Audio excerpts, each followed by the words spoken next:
দেখে নেব আগামী 72 ঘন্টার মধ্যে আপনাদের লাইফে কি হতে চলেছে। এটা একটা জেনারেল রিডিং, সবার সাথে কিন্তু রেজোনেট করবে না, তাই যার সাথে যতটুকু রেজোনেট করবে ততটুকু রাখবেন, বাকিটা কিন্তু ছেড়ে দেবেন। আমার ভিডিওটি যদি আপনার সাথে কানেক্ট হয়ে যায়, এখানে 555 লিখে কমেন্ট করুন। চলুন দেখে নিই। এখানে দেখা যাচ্ছে আপনারা না কিছু একটা ডিসিশন নেবেন, বা যারা যে জায়গায় কাজ করছেন কাজের প্যাটার্নটা কিন্তু আপনারা চেঞ্জ করবেন। আর তাছাড়া আপনারা যদি অনেকের মাঝে থেকে কিছু করেন তাহলে কিন্তু সেখানে পলিটিক্স দেখছি আমি, যেটা হয়তো আপনারা পরে বুঝতে পারবেন। ফ্যামিলির সাথে বসে কিছু একটা ডিসিশন নেবেন, আলোচনা করবেন।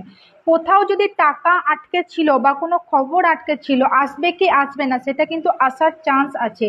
নতুন কিছু লাইফে কিন্তু বিগিনিং হতে চলেছে, হ্যাঁ। এবং যেটা শুনে আপনি কিন্তু খুব ভেতর থেকে খুশি হবেন, বা কিছু একটা করার ইচ্ছে নতুন করে আপনাদের কিন্তু জাগতে পারে।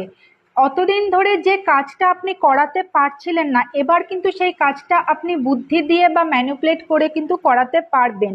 কিন্তু ছোট ছোট ব্যাপার বা ছোট ছোট রিগো নিয়ে কিন্তু আপনি এক জায়গায় স্টাক থাকবেন, কারোর কথা শুনতে চাইবেন না বা প্যানিক করবেন ছোট ছোট ব্যাপার নিয়ে। কিন্তু পাস্টের কিছু কথা ভেবে না মনের মধ্যে দুঃখ আসবে, এবং সেটা নিয়ে একান্তে কিন্তু গভীরে ভাববেন আপনি। কিছু লার্ন করার চেষ্টা করবেন, নতুন করে কিছু সার্চ করবেন।